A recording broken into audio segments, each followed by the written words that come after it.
Hello, everyone. Welcome back to another episode of the Living Magick Occult-cast. My name's Fola, and I'm excited to come on here today with something a little bit different. You're going to have to bear with me too. I've still been going over healing, recovering from whatever this lovely chest thing is. But I feel like it's very heavily tied to what I want to talk about today.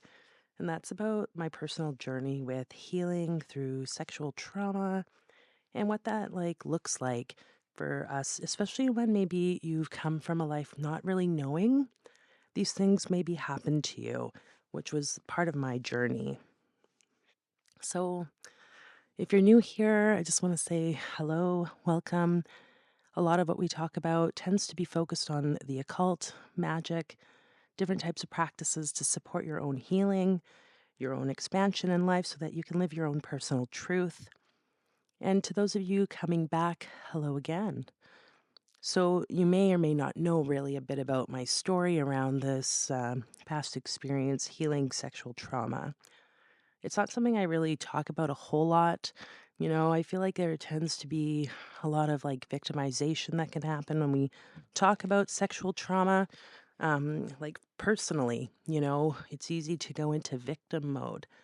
And so, what I've learned over the years is this is really about bringing in the sense of empowerment in our life. I hope I can encourage that sense of empowerment for you as I share this story. Thinking back to my childhood, it was pretty positive.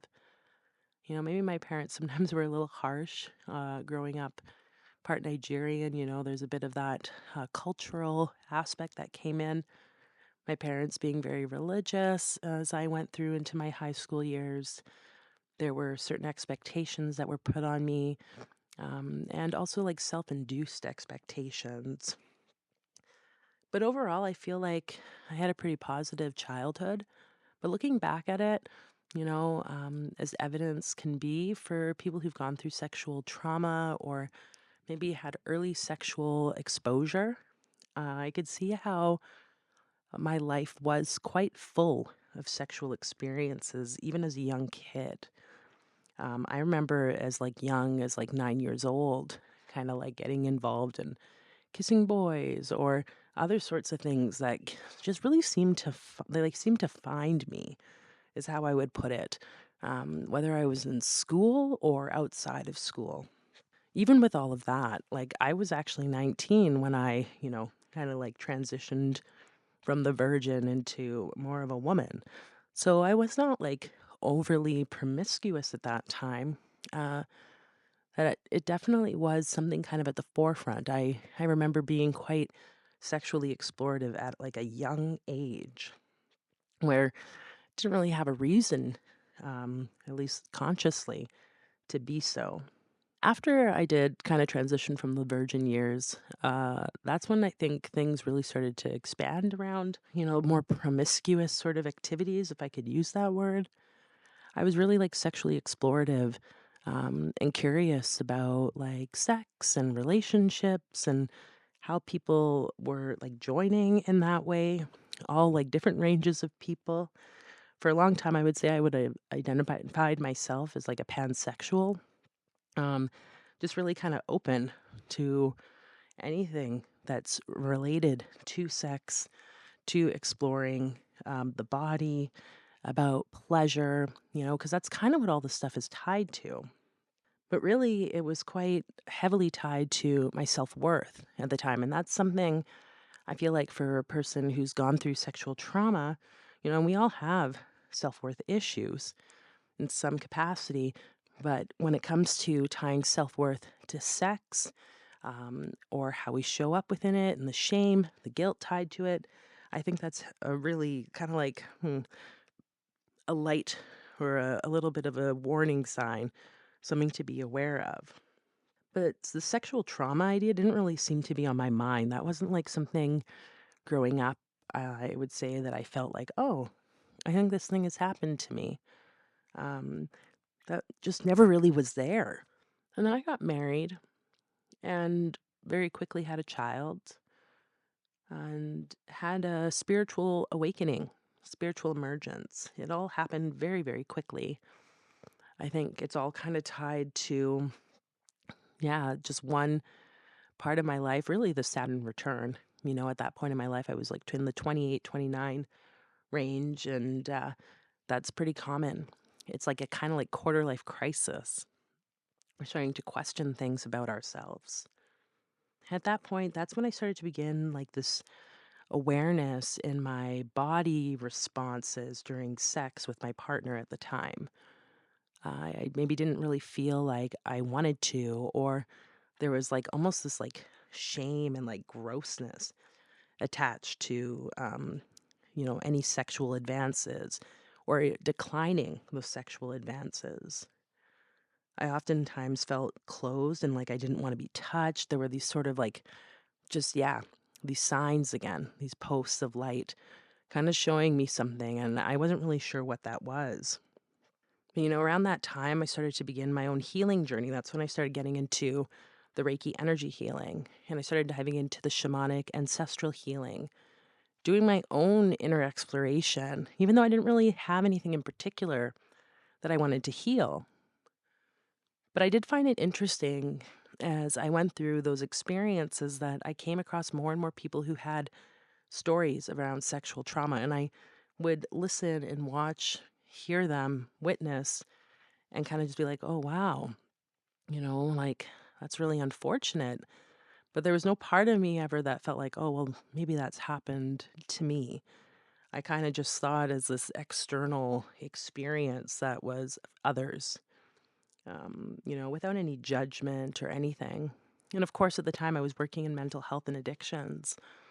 So, hearing, witnessing a lot of people's stories through sexual trauma and all sorts of different types of trauma, I guess maybe comes to like the forefront, it starts to show itself as being way more prevalent of a situation than maybe we would like to think. And while I was going through all of this, I, just really felt like more empowered to listen to myself, which is, I guess, the purpose, I think, of a spiritual emergence, a spiritual awakening, is to just to start to trust yourself. And so my marriage came to an end. I realized that there were some other things I needed to kind of focus on, and choices that I had made in my past that weren't really my choice or aligned with my true authentic self. And so I kind of concluded that phase in my life. And after some time, I was like finding myself in another relationship. And it felt like mostly safe, though there were many, many red flags, I would say, of toxicity in that relationship, which is, I think, something I was healing around relationships with men in general.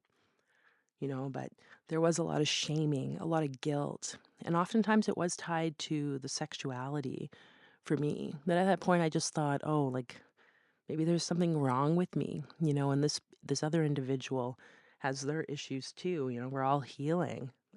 We all gonna make it through this. But the thing that started happening was I started to get these sort of fears. They were getting louder and louder. And, at this time, my kid's getting older. But I started to worry about her safety, specifically around like, yeah, sexual assault, sexual trauma. What if someone did something to her? What if I put her into childcare where, she's taken advantage of? Like these sorts of thoughts. And, everywhere that I placed her, the people that I was meeting were like genuinely seemed like good people. They seemed like caring, loving, gentle people. And yet there was this like irrational fear that something might happen to her, though nothing had ever occurred or shown up to indicate that. I'm still not really sure necessarily. Is it the mix of what I was soon to find out was repressed sexual memory of trauma? Or was it because of hearing people's stories and just realizing kind of how fucked up the world is, you know? But soon that relationship I was in at that point in time came to a conclusion. This was around the start of the COVID pandemic. And shortly after that, I was enrolled in like a master's program.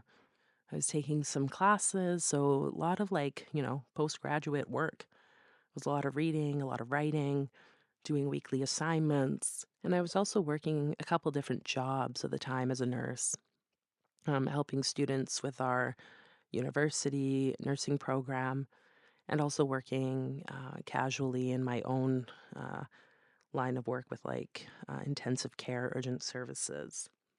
I just remember being under a lot of stress at that time. In addition to the world stress of a pandemic where no one really knew what was going on, parenting, working, studying, it was a lot, and I thought maybe using other means to cope was going to be the most helpful thing for me. And so I did turn to cannabis to kind of help with some of that. And, I wouldn't say I was someone that would use a lot of cannabis, but there was this one week, it was probably 4 times I used cannabis because I was just like, okay, I just need to relax. I can feel my body getting tense and tense and tense. And it was a little overwhelming for me. It was that week that I had this remembering. And so I want to kind of just preface this part, I guess, for those of you, if you have already been kind of maybe noticing the energy, you're allowed to fast forward, skip, stop, or do whatever you need to care for your own nervous system and body. But in inviting you just to ground, I feel like I will not share too many details about my experience, but obviously, I guess, little trigger warning or whatever they call those.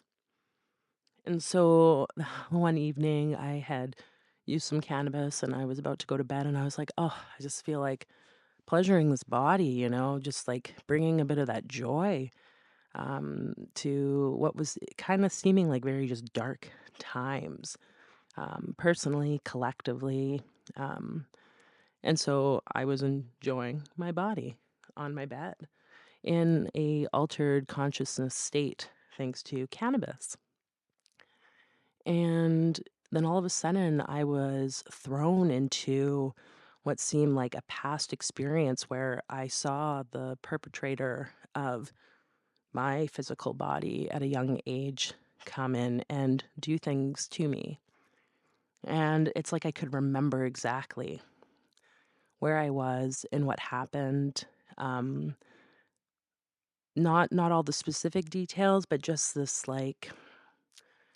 I guess knowing that this thing had happened to me from a family member.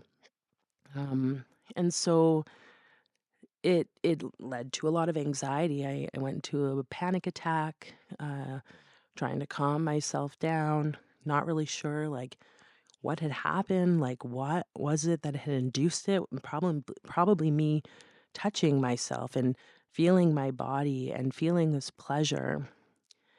And it was just in that moment I realized this thing happened to me.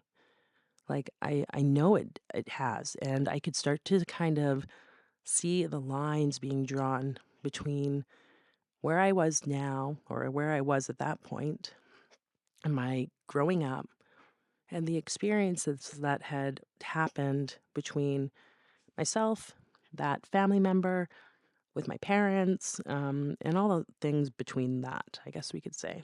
So that was pretty overwhelming that night. I didn't really know what to make of that. It's one thing to know or remember something, but to have it kind of come back to you, um, there could be a lot of doubt, and I remember being like, well, I mean, it makes sense that that would have happened, uh, but I have no proof of it. I really don't recall, and the self doubt comes in and the questioning of well, maybe you just made it up. Things like this start to come through. I think it's important as someone who maybe if you're questioning if something has happened to you, you're not really sure, or maybe you are sure, but you just don't feel safe to come out with it, that's okay. It's on your own timeline, I guess I want to say, no one can make you or should be making you speak on it or uh, come to terms with it. This is your personal story and journey.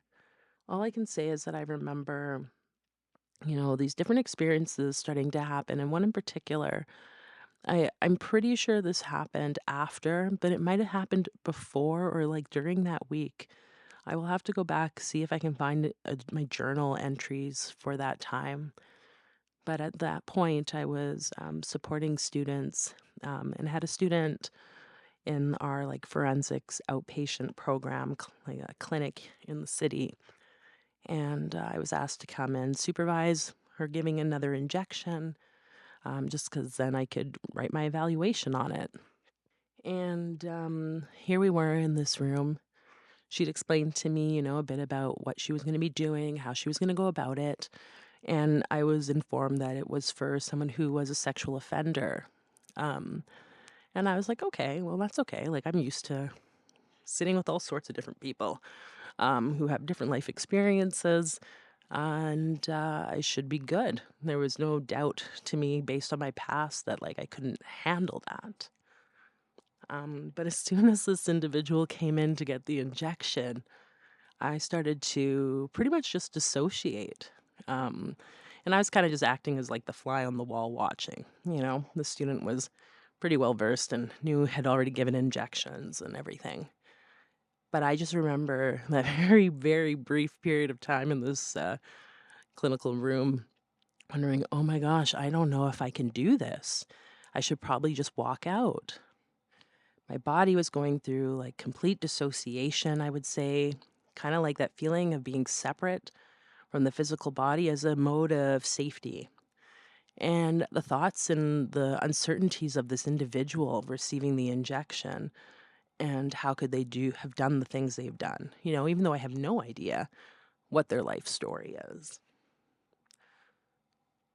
But really, I did think I would have been fine, but then I started realizing how much my body, again, was responding to this energy of like sexual assault, sexual trauma. And it was a reminder to connect with breath, connect with the present moment, to ground down. It was soon after that I just started to start therapy, specifically EMDR, the eye movement desensitization and reprocessing therapy that has been clinically known to help with PTSD or post traumatic stress disorder. And so I found a therapist who aligned with my values, spiritually, mentally, emotionally, physically, health wise. And I trusted her, to start exploring whatever this energy was that I was feeling, this experience that I was 95% sure was true. And, it's another thing to go through therapy, to talk with someone about things that have happened or that you think have happened. Because as a, survivor of sexual trauma, it's one thing to have people hear you, but to also believe what has happened, especially for women, because both men and women can be experiencers of sexual trauma, um, violations of their body, things like that. I think, especially for women, oftentimes, and we could go in all different forms of, race, gender, sexual orientation. Many people aren't being listened to. Their sides of the story aren't really being acknowledged. You hear things like, well, what were you wearing? Or why were they at this thing? Why were they drinking at this party and not going back home with their friends? Or whatever the case might be. Just very unempathetic statements and views. So it's not easy to want to talk about it. And I face that a lot in therapy is this, realization like this thing, it feels so real that it happened. Yet I cannot necessarily recall all the details because I was quite young. At least the kind of energetics and what I can gauge would have been the time period in which it happened. But to have someone just show up, my therapist, and just hear me out and validate whatever it was I was feeling, and something I've shared with many, clients, people I work with, other folks who have, confided in me situations similar, is something that my therapist told me. And that was, You might not remember all the details of an event when it comes to sexual trauma, but it's like, what is your body saying? How is your body responding? If it is having that like dissociation or an activation inside of fight or flight, then that most likely means something has happened. And we don't need to go into all the details or know exactly what occurred to make it that it has to be true. And so it's about what is the truth for you. And it just takes me back to the title of that book, The Body Keeps Score. Our bodies know. Our bodies know what is a yes and what's a no. And it's about honoring that. And for sexual trauma survivors, it wasn't always the first choice to be able to say yes or to say no. So, a lot of learnings here. What is the body saying?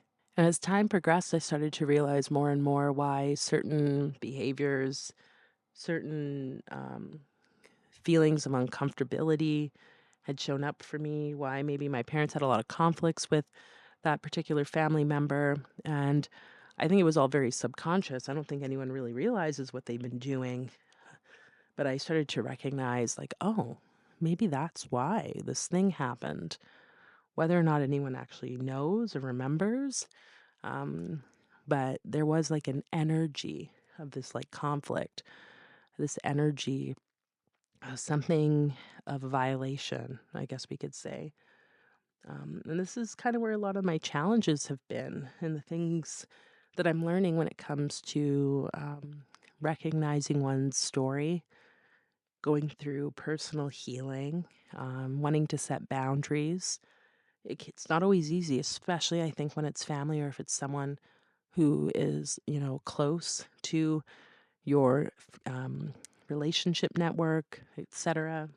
But, being with family who adore, say, your perpetrator, that's something that can be really upsetting.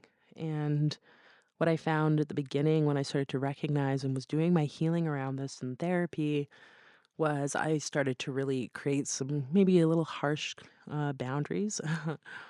Just really saying no and kind of being a bit of a bitch about it. Not giving an explanation as to why I was saying no, which I want to just say you never have to. You get to just choose. Like, I just don't want to engage with this person.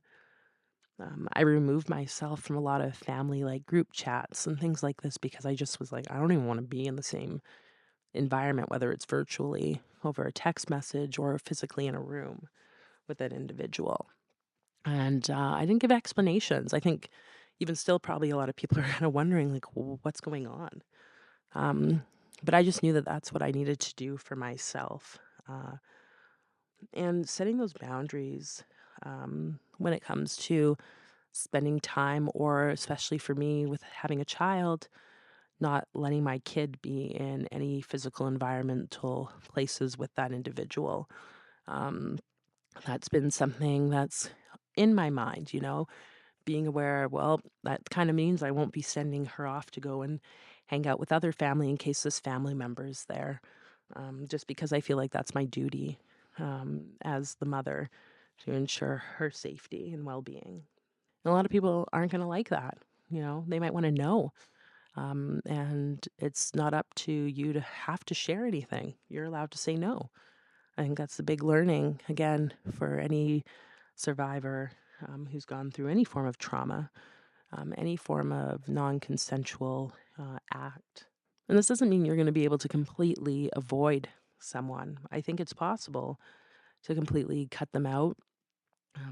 There was a time where I had to, and this is maybe a year and a half to 2 years after doing major therapy. I was going to be attending an event with family that I knew that individual was going to be there. Um, and I wanted to go. I wasn't going to exclude myself because of this person. I just knew I'm going to have to just figure out another way. Um, and my therapist was so great. She's like, I'm available if you need to talk before or after any point, just let me know. And she checked in, after even by email, just very like caring people in my life, my partner at the time as well. checking in and having conversations with me and just encouraging me. I still am amazed because that time I was like worried, what if I dissociate? What if I, go into this like fight or flight response? And which was kind of like my common way, I guess, of operating. But when I saw that individual and interacted with that individual at this family event, all I could feel was like so much power inside. Um, it was like, it was just like this fire, like burning inside of me that it's like it was not going to be moved or touched by anyone, including this individual. And it kind of left me a bit in shock. I was like, oh, I didn't expect that. So I want to share that with you in hopes that you too can recognize you don't have to like remain in hiding about it. You might actually be surprised how much you've grown, how much you've healed, how much you've processed, and kind of what that's transformed into inside of you. Another big thing I kind of had to look at was, well, who do I tell this to or share this with? Obviously, my therapist, my partner, these people kind of closest to me were aware. I kind of started mentioning it to some people just about this past experience, but I didn't really go into a whole lot of detail just because that's not really how I operate. Um, Again, I think, like I said at the beginning, it's easy for us to want to be in victim mode versus feel empowered. And so sometimes people will go about telling these victim stories in hopes of gaining some validation, etc. And I think that can be unhealthy. And there were definitely periods of time where I wanted to, tell everyone in my family, like the thoughts of like, well, should I send out a mass email and say this thing? And I remember doing a journey at one point because I was like, those feelings of like anger and the grief and everything that comes with a situation like this. It's like, well, how come I have to carry this energy? No one else knows. That's really unfair. And actually, this was at a point in time I was tapping into the angelic energy of Lucifer, and I remember having a conversation because that like powerful energy of like transformation and empowerment, enlightenment, I would say is what's tied to the Luciferian energy, whatever your views or beliefs might be.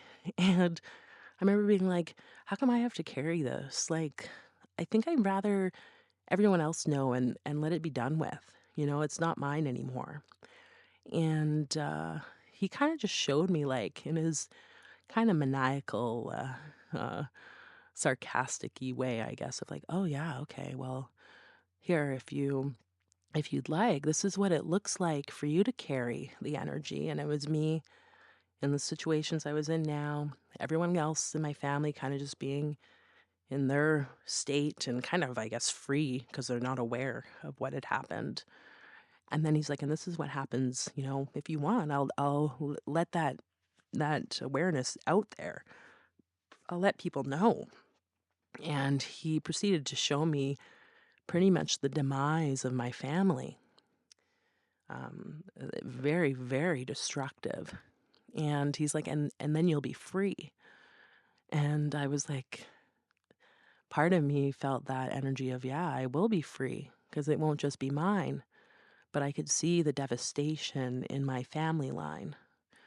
And, I think this is kind of where Lucifer gets a bad rap is because it's energy like that. Well, it's like, well, which do you want? You know, one could be perceived as good, one could be perceived as evil. And that really was a realization for me of like, I can't tell everyone that that's going to do more harm than good, which again, when we're in victim mode, sometimes we want to, right? We want other people to be in our pain as well. We want to bring them down with us. Um, but it was such a great learning for me to be like, oh, like I don't have to do that in order to heal or to move forward from this. Like I'm actually way stronger than I thought I was, and I can carry this. But I did have to come to a point of mentioning things to my parents. And it only came because my mother at the time was just really like not sure what was going on with me, and things I think were impacting her, feeling like left out, and probably, as I think any mother would, when your child seems to be in pain or seems to be kind of detached emotionally or in the relationship. You want to know what's going on, but it's hard for the kid to share. But I did at one point in like the IKEA parking lot. It was like such a. It just seemed like it had to happen at that moment because she just would not let it go. And I just mentioned a bit of what the rememberings had been and what I'd been going through with therapy and all of this stuff. And I don't regret telling her. Um, I think, though, the main thing I learned from that is sometimes even our parents can't accept or acknowledge the things that we've gone through. And so, of course, she kind of mentioned things to my dad, and both of them just, I think they just didn't know what to do with that information. And even to this day, sometimes I wonder, like, do they even remember that that has happened? I think they've kind of had some cognitive stuff to repress that memory, the feelings of not being able to keep their daughter safe. But it's hard when people you share something with, they maybe can't hear it or accept it in the way that you had hoped. But it was empowering for me to let that out to them, to just share a bit. And I told them, like, I don't really need to go into any more details of that. And there's nothing, anything else could have happened or they could have done. We can't go back in time to fix these things. So that's okay.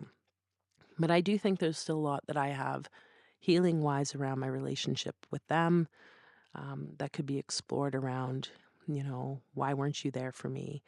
And that I think is a difficulty when you can't recall the things. Like, did I try to tell them? Did I say something to them and they just downplayed it? Like, I don't know. And that makes it a bit more of a difficult part. Life isn't 100% perfect, and I don't think it's supposed to be. But there are some things I can speak of now. And the main thing, going through these experiences is I feel so much safer and I feel like I can trust more easily, though that's still a work in progress. I can trust that myself, my child, that we're able to create safe boundaries for ourselves and to in tune or use our intuition to determine where is a safe space or not. Also to trust that the universe and the angels that be in this beautiful orchestra of life are actually there watching out for us. I think, and I had this kind of confirmed with a Vedic astrologer, is that this experience of trauma in my life was very much karmically based. And I think that's why it happened at such a young age. Um, and an interesting part of that was the confirmation for me was during that family event, I ended up actually having a relatively intimate conversation with my perpetrator and witnessed where their life was at. They're pretty much, I guess we could say, they've created this like prison for themselves in their relationship, in their life, and aren't able to leave it because of, you know, certain beliefs and programmings that are religious based, etc. And I remember sitting there almost giving them advice and having like empathy for them and being like, wow, like you did this thing to me karmically based. I don't know what I did to them. Was it similar sexual abuse or trauma in a past life? Who knows? But this like cause and effect energy of the universe kind of mirroring, and now this individual trapped throughout their entire life in this shitty situation. Um, I felt a lot for them, but not being like, oh, it's okay what you did to me. It was just, oh, I guess you're going through your own suffering now, whether or not you even recall what happened or whether or not that even actually occurred. All a very interesting scenario.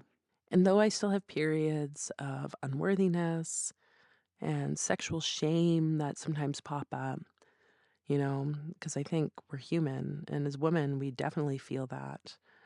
Overall, I'd say that for the first time in my life, I really feel safe with men, and I feel safe with the men that I have come to build relationships with through my partner and my partner's family and other folks that I've come across the lines with. And I just really feel so much gratitude, especially with my partner, who's just the most compassionate and understanding and really like just makes me feel so safe and secure and okay with if I say no or set a boundary because I'm not feeling up for anything, just so much respect for my sense of autonomy and I for his.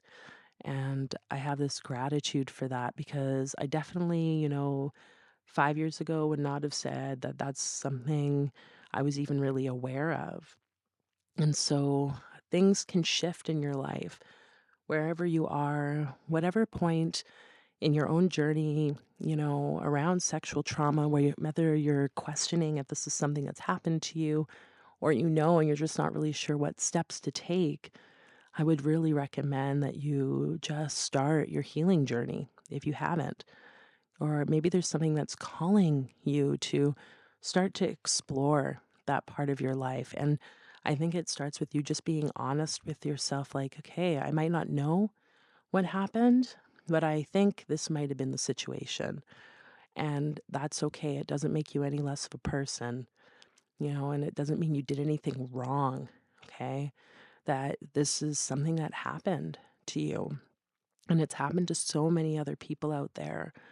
And more people, I think, are going to be waking up, whether it's to these repressed thoughts, memories, or stories, or they're just going to start sharing, um, doing their healing. So reach out to a therapist. If you can contact like local sexual assault centers. There are resources out there. There are people, places you can talk to support yourself, to get the proper plan in place so that you can go through your healing and releasing of whatever it was that's occurred to you. And just trust that, there's no right or wrong way of doing it. It's all going to play out exactly the way it needs to. So my heart goes out to you, each of you listening. If you have made it this far, thank you for, just hearing my share. I hope that you are connecting to your body and just noticing whatever it is that you're noticing. And let's maybe just take a few breaths here together. Just starting on empty lungs, inhaling and exhaling,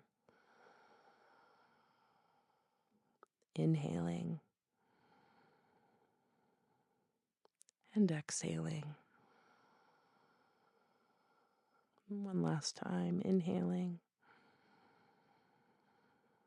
and letting it go.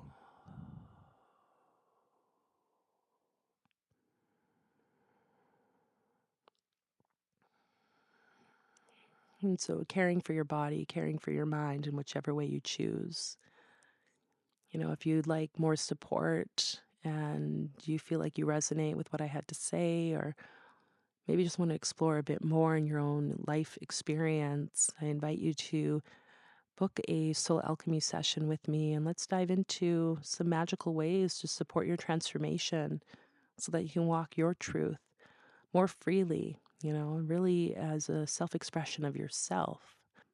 And of course, if you'd like to also see how maybe some Kabbalistic practices could support you, some of these magical, mystical ways that really are, I guess, the key to how this universe operates, I invite you to check out my latest book, The 72 Names of God, a magical grimoire, and it will show you how to work with the 72 names of the divine, these 72 aspects of God, in which you can start to really intently create change in your life. The descriptions for both of those are down below in the description box. If you enjoyed this, you feel like there's someone that maybe would resonate with hearing the message, please share it. Hit the like button. That helps kind of get this message out there and into other people's ears. And until the next time, you guys, I hope you have a lovely, lovely day. And I look forward to sharing again in another episode. So take care.